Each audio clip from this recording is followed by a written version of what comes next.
In Bong Joon-ho's Netflix original science fiction drama, Okja, the mise-en-scene, acting, lighting, props, costume and camera work, is used to establish different characters' emotions, ideals and personality traits.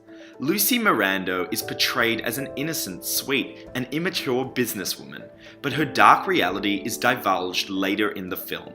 Lucy's key development and arc of her character is revealed at the climax of the film during the parade scene. The scene starts with a very pink facade.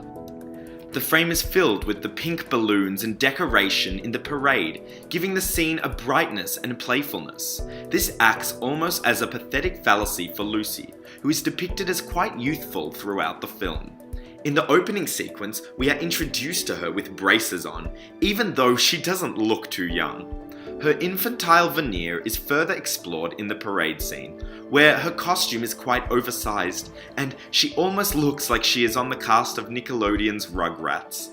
Tilda Swinton's skillful characterization of Lucy shows her bubbly, babyish vernacular and speech patterns, awkwardly making mistakes when she is speaking in public and even using cue cards. Enjoying her little shopping spree in that underground mall in Seoul. Don't worry, I'm not here to put you to sleep with some corporate speech like my boring sister might have. Her naive competitiveness with her sister in this scene also illustrates her lack of emotional maturity. And if the audience still didn't get the picture of her childishness, Joon-ho continues to overemphasize it through his use of camera work, using high-angle shots, and this pretty little shot, to show her impuissant nature.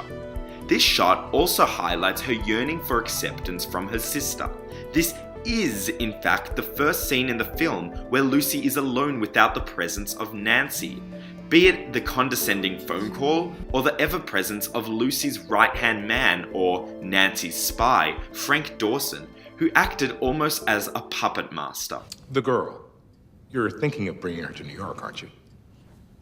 I was about to say that. Back in the parade scene, Lucy's adolescent persona does in fact take a turn.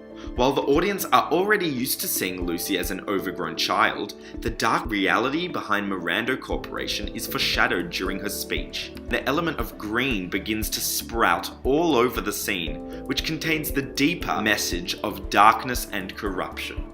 Watchers of the film begin to feel eerie as the green posters, screens, and the rising platform in the background become clear, indicating that something malicious is hidden behind Lucy's facade, or in fact, Nancy's facade. As the menacing green platform rises in the background, the camera pans down. This symbolizes a power shift, revealing to the audience that Lucy may finally be taking charge without the presence of her sister. But perhaps it is this taking charge that ultimately allows for her scheme to be dismantled by the ALF. Perhaps the disaster that precedes this scene was actually anticipated by her sister Nancy, who just set up this cruel trap to show Lucy who really is in power, and that, like a child, Lucy still needs to be supervised by her older sister.